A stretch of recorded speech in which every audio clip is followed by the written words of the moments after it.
un autre webinaire qui s'intitule, je vais changer de page, les avantages des consortiums à un système de gestion de bibliothèques partagées au Pays de Galles. Je m'appelle donc Maud Arnaud et je serai votre interlocutrice pour la session d'aujourd'hui. Avant de commencer, j'aimerais attirer votre attention sur la boîte de questions et réponses sur le côté droit de l'écran, en bas de cet écran. Sachez que vous pouvez à tout moment envoyer des questions via cette boîte de questions-réponses, questions auxquelles nous répondrons soit directement pendant la session ou que nous transmettrons à Gareth Owen, le directeur du programme pour le forum WELF, qui a préparé cette présentation et qui pourra éventuellement vous répondre sur son consortium et comment il utilise les solutions Alma et Primo à ce jour. Vous avez également la boîte de chat juste au-dessus qui peut aussi contenir pour échanger. Faites en sorte d'envoyer vos questions ou vos interrogations ou n'importe quelle réflexion que vous auriez par rapport à cette présentation à l'ensemble des panélistes ou hosts et présenteurs, comme indiqué dans la liste que propose WebEx, afin que nous puissions voir les questions de notre côté. Donc ce webinaire est en cours d'enregistrement et nous enverrons le lien de l'enregistrement dans les prochains jours. Nous allons donc maintenant commencer ce webinaire sur le consortium WELF. WELF qui signifie Wealth Higher Education Libraries Forum. Ce consortium a en fait mis en place donc une nouvelle plateforme nationale de services de bibliothèques collaboratives basée sur les solutions escribristes Alma et Primo.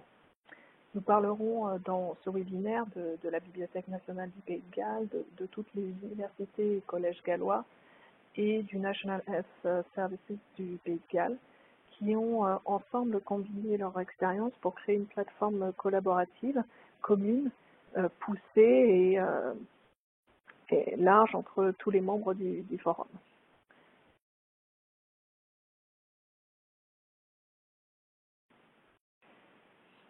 Dans cette présentation, je vais donc essayer de vous présenter le contexte de ce forum, de ce consortium WELF, qui est donc situé au Pays de Galles.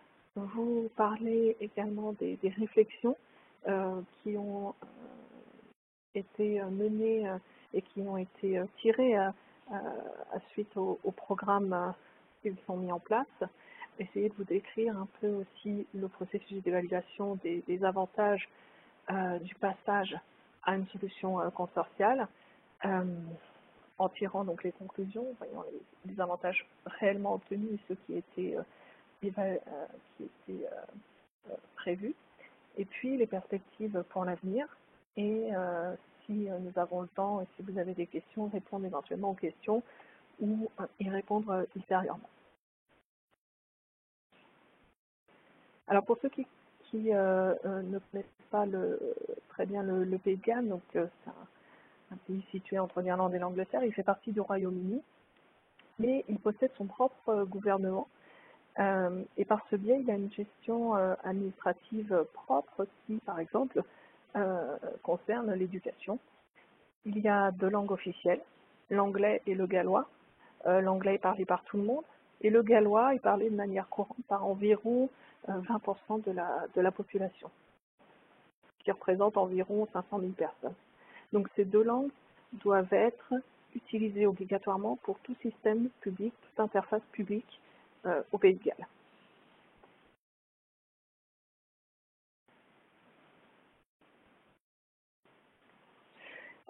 Le consortium WELF représente donc un bon nombre d'établissements. Alors en tout, il y en a à peu près 13 établissements qui font partie de ce consortium, voire 14 si on considère également la Bibliothèque nationale du Pays de Galles, qui est, elle, gérée directement par l'Université de Cardiff. Ce consortium n'est pas une entité légale à proprement parler, il s'agit d'un groupe d'établissements qui a vu le jour dans les années 80 pour étendre la collaboration et échanger les moyens et supports lorsque cela était possible tout en partageant des règles communes de travail. Les responsables des bibliothèques se rencontrent une fois par trimestre pour faire le point sur les projets communs, sur les objectifs et les besoins à venir. Pour le système de gestion de bibliothèque, le consortium WELF a souhaité travailler conjointement et cela est devenu le besoin clé de ce forum. Donc en 2013, une équipe de projet a été créée pour mettre en place un cahier des charges et soumettre un appel d'offres, analyser les offres reçues, puis pour gérer le déroulement du projet une fois la solution choisie. Ce groupe a donc un représentant par établissement pour représenter au mieux en fait l'ensemble du consortium. Il n'y a pas une institution qui est au-dessus d'une autre, tout le monde est au même niveau et chaque institution est donc représentée.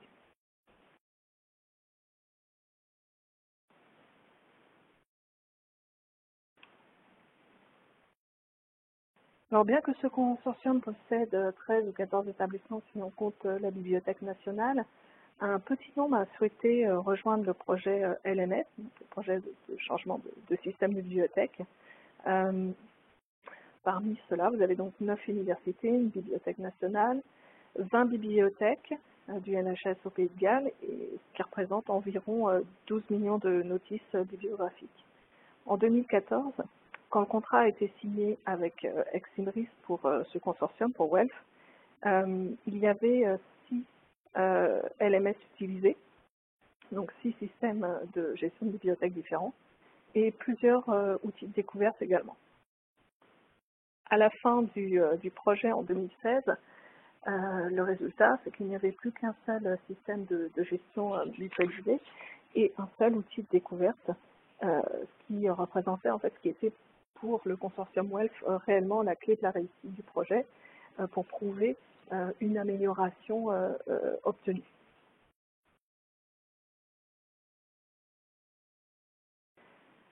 En 2012, si on revient un petit peu en arrière pour voir quelles ont été les étapes de ce projet, cela a donc commencé en 2012 par une étude de faisabilité pour voir si une telle approche était réalisable. Et l'idée n'était pas seulement de répondre à des questions comme doit-on se lancer ou comment procéder, mais également pourquoi doit-on y aller. Et l'étude a montré qu'il y aurait un bénéfice financier, sachant que beaucoup de fournisseurs appliquent des remises pour les consortiums, et aussi un bénéfice structurel pour réduire les coûts de l'entretien des serveurs, par exemple, tout également en proposant des bénéfices liés au partage des formations, des connaissances et bien sûr des compétences.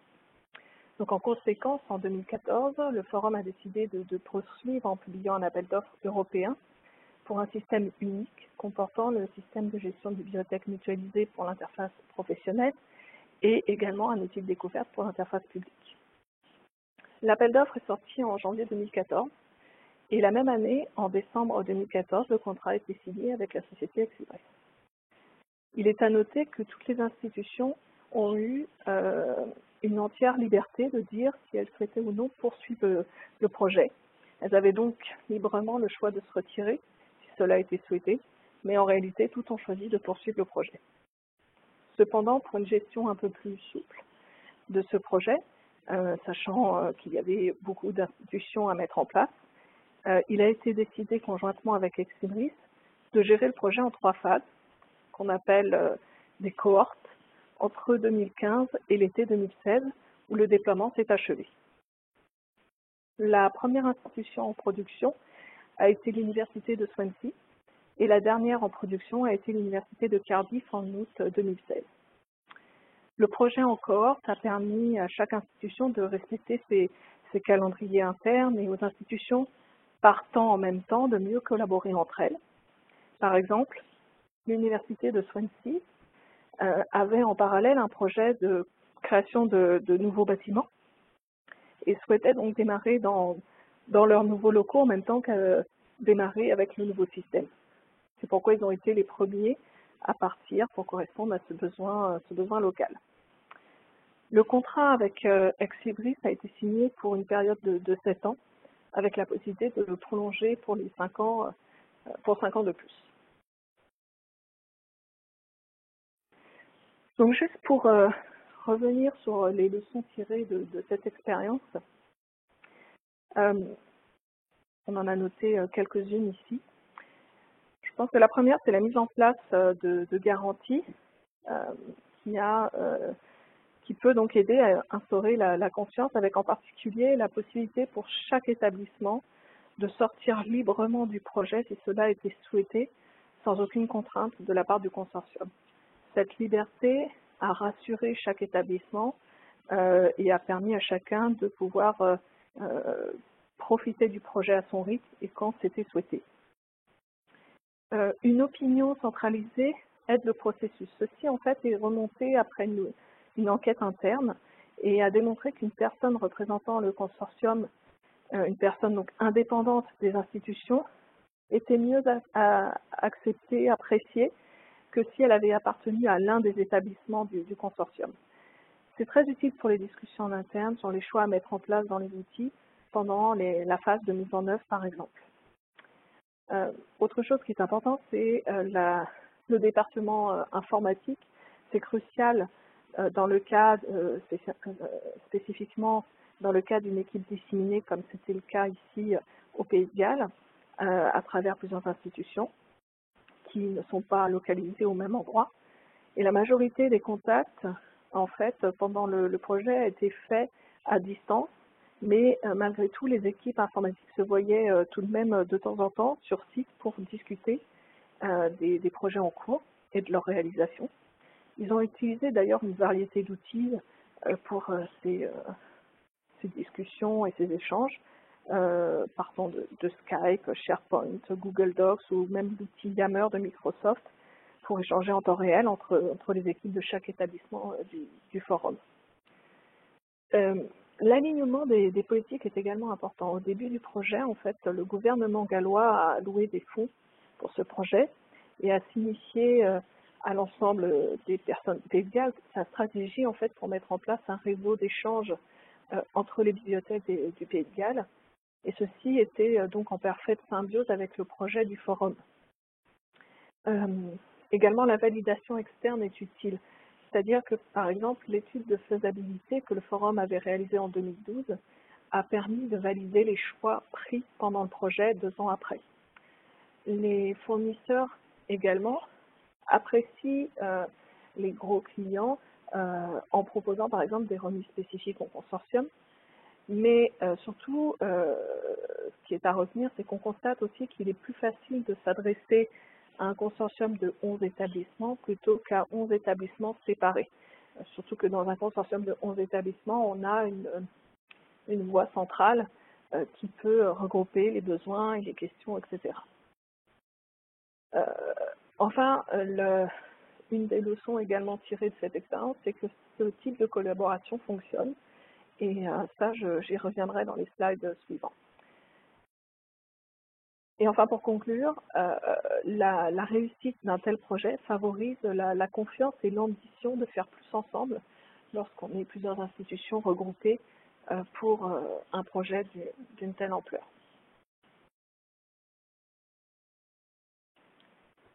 Donc, comme j'ai dit précédemment, le processus a été mis en place pour en tirer des avantages. La formation commune, le partage des connaissances ou des expertises, l'utilisation commune d'une solution, etc. Donc l'étude de faisabilité a démontré que des avantages seraient obtenus, mais chaque établissement a voulu vraiment tout au long du projet faire remonter au niveau du forum les réels avantages obtenus. Le consortium WELF a donc mis en place un groupe de travail dédié aux avantages obtenus qu'il a appelé Benefit Working Group. Et en parallèle, ils ont confié une étude au Cambridge Econometrics pour analyser les avantages réels obtenus, qu'ils soient financiers, fonctionnels, humains ou autres.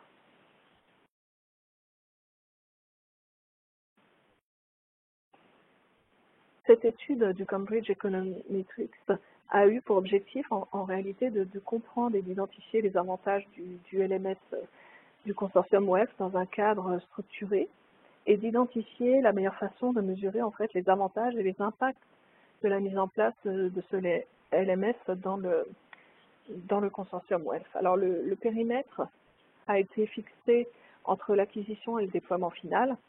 La méthodologie choisie était de vérifier chaque fait hypothétiquement provenant de l'étude de faisabilité, de prouver ou non sa réussite et de donner l'avantage obtenu. Donc, ils ont analysé des données brutes à partir des données des différents établissements. Ils ont également réalisé des ateliers pour collecter les données. Et enfin, le processus a été contrôlé à la fois par le consortium WELF, par GISC, qui est une association au Royaume-Uni qui soutient l'enseignement supérieur et la recherche, par Exibris, ainsi que par SCONUL, qui représente les bibliothèques nationales et universitaires à nouveau au Royaume-Uni. Et il est d'ailleurs disponible en ligne. Vous avez, je vous ai mis le lien sur ce slide, où vous pouvez aller directement collecter la publication de ce rapport.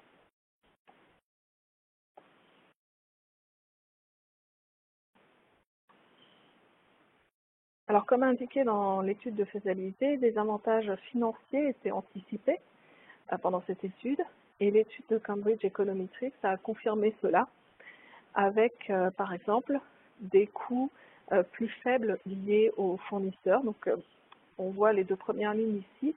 Le premier chiffre, 76 000 livres pounds, représente en fait le coût d'abonnement de l'année 2015-2016 qui correspond à la cohorte 1, donc à la phase 1, c'est-à-dire que peu d'institutions avaient été mises en œuvre. Ce coût, donc c'est le coût réel payé. Le coût, entre parenthèses, de 86 810 € correspond au coût, correspond à l'équivalent en euros. La deuxième ligne, les 150 000 pounds, correspond à la fin du projet. C'est-à-dire que je vous ai dit, la dernière université à passer en production était l'université de Cardiff en été 2016. Et donc à partir de fin mi-2016 jusqu'en 2017, vous avez le consortium dans son ensemble qui payait sa subscription pour accéder au service. Et donc ça représente cette somme. Il y a une baisse des coûts d'abonnement. En particulier, en fait, également une baisse des coûts liés à l'appel d'offres pour l'acquisition de ce nouveau système. C'est évidemment moins cher lorsqu'on y part avec un seul appel d'offres pour tous, plutôt que chaque institution ayant à publier son propre appel d'offres avec les coûts liés à ce type de publication, coûts humains, coûts financiers pour chaque institution. Donc il y a eu là aussi une économie réalisée qui a été évaluée à 55 000 pounds. Enfin, également des coûts moindres pour les développements sur mesure. Par exemple, pour le cadre du consortium WELF, il a été demandé dans l'appel d'offres à ce que les interfaces soient proposées en gallois, ce qui n'était pas le cas auparavant, donc il a fallu développer ceci. Et donc, il a été estimé que ce développement sur mesure, pour que l'interface soit en gallois côté interface professionnelle autant que côté interface publique, a permis à chaque institution d'économiser 19 700 pounds, qui représente à peu près 22 500 €. Donc, une demande commune a permis à chacun d'économiser. Voyons maintenant les avantages non financiers qui ont été observés aussi dans cette étude de Cambridge Econometrics. Premièrement, la mise en commun des compétences. Évidemment, le fait de pouvoir travailler en commun a permis de lister les exigences détaillées, communes, strictes dans le sens où chaque institution a pu dire ce dont elle avait besoin et ensuite il y a une décision commune qui a été prise sur ce qui serait demandé, mais également ensuite le partage des connaissances et de l'expérience, les formations en interne, éventuellement, je ne sais pas, les supports de formation, etc., ont pu être partagés et donc profiter à chaque membre de ce consortium.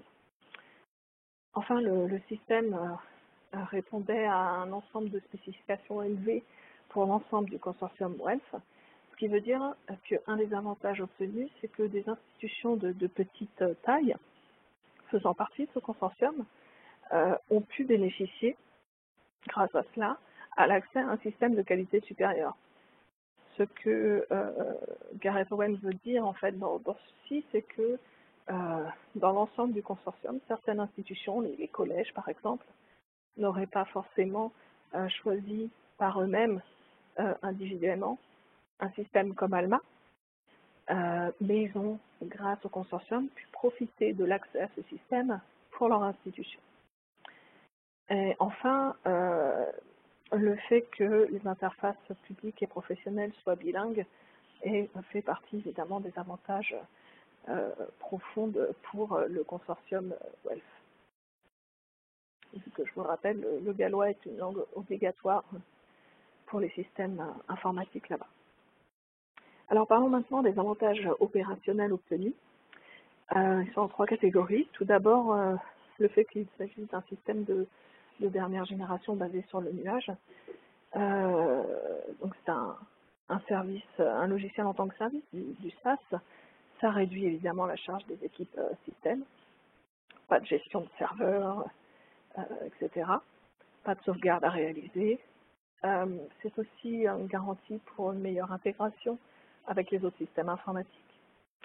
De plus, il y a également comme avantage le travail conjoint. Pour cela, le consortium, pendant la mise en place du projet, a créé des groupes fonctionnels par domaine, groupe acquisition, groupe service aux usagers, groupe catalogage, etc., afin de développer des projets de travail en commun.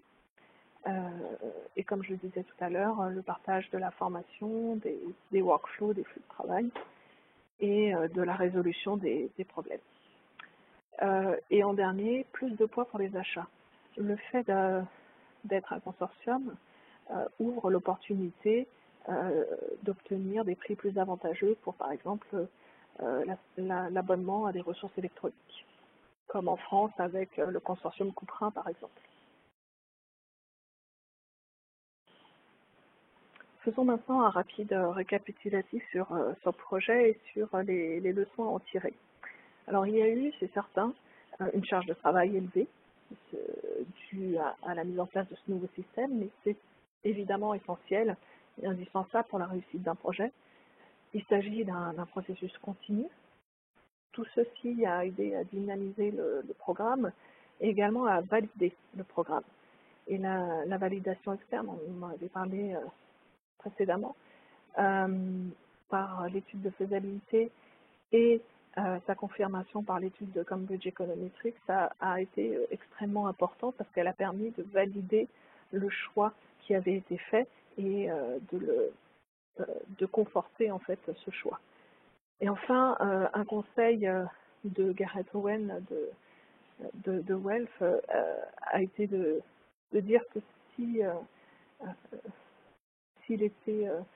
c'était à refaire, la seule chose qui changerait en réalité dans leur manière de procéder, ce serait de se préparer en amont, préparer au mieux les données autant que possible. Donc de commencer le plus tôt possible aide évidemment à la réussite du projet.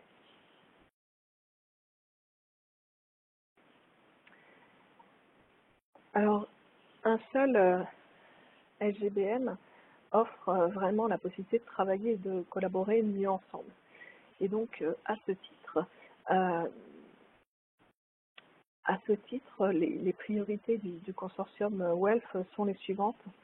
Avoir un processus d'amélioration coordonné, procéder à des analyses pour établir une référence, proposer un catalogage uniforme et avec un catalogue partagé, proposer des prêts entre institutions pour maximiser les ressources, tout en maintenant autant que possible un contrôle continu des avantages obtenus, à savoir en identifiant les avantages et les indicateurs futurs, en contrôlant et en établissant des rapports, et en axant les efforts sur la valeur ajoutée du consortium.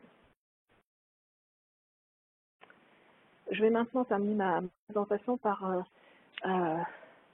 une mise en œuvre en fait, d'un service qui est en cours. C'est un service qui n'existait pas auparavant au Pays de Galles. Il s'agit du prêt entre bibliothèques. En réalité, avant la mise en place d'Alma et Primo, le prêt entre bibliothèques était uniquement géré par le service de la British Library. Et donc Welf se retrouvait à proposer du prêt entre bibliothèques par la British Library. Je pense que vous pouvez tous imaginer le coût que ça pouvait engendrer du fait que la British Library n'est pas au Pays de Galles, évidemment.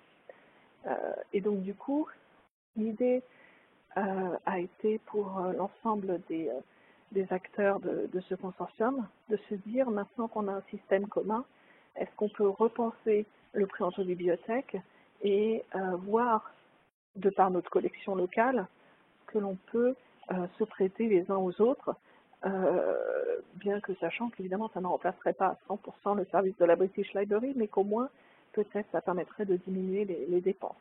Et en réalité, de par ces collections, le forum peut en réalité, à l'heure d'aujourd'hui, subvenir à plus de 20-25% des demandes localement de prêts entre bibliothèques, ce qui veut dire évidemment que ça permet de diminuer le coût des demandes de prêts de PEB satisfaites par la British Library d'autant. Donc c'est évidemment très, très intéressant à mettre en place pour le consortium. Donc en fait, ceci a été développé ça a été paramétré courant fin 2017 pour le réseau gallois. Donc le contexte était de maximiser évidemment les ressources et faire des économies, procéder d'abord par une analyse de rentabilité, tester la fonctionnalité et ensuite convenir d'un cadre réglementaire au niveau du Pays de Galles. Et enfin, ont été estimées une économie d'à peu près 12 000 pounds, ce qui représente 13 710 € par an pour l'ensemble des participants. Et donc ce test est en cours. Il est en cours depuis le mois de janvier et devrait se terminer à la fin du mois de juin. Et à mi-course, donc vers le mois de mars, ont été empruntés par ce système de PEB du réseau gallois à peu près 1183 exemplaires et les économies à ce moment-là étaient estimées à peu près 10 000 pounds. Et ce n'était qu'un mi-parcours. Donc je pense en effet que à l'heure d'aujourd'hui, où on est bientôt à la fin de ce test, ils doivent être proches des avantages anticipés qui avaient été estimés.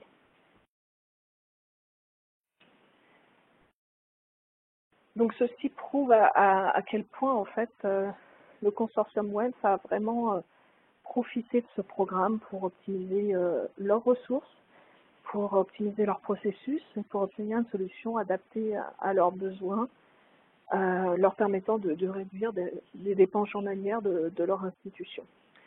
J'espère que cette présentation sur ce consortium du Pays de Galles vous a plu et je vous remercie pour votre attention. Je ne vois pas Attendez, je vérifie, mais je ne vois pas de questions particulières pour le moment. N'hésitez pas à nous en adresser par la suite.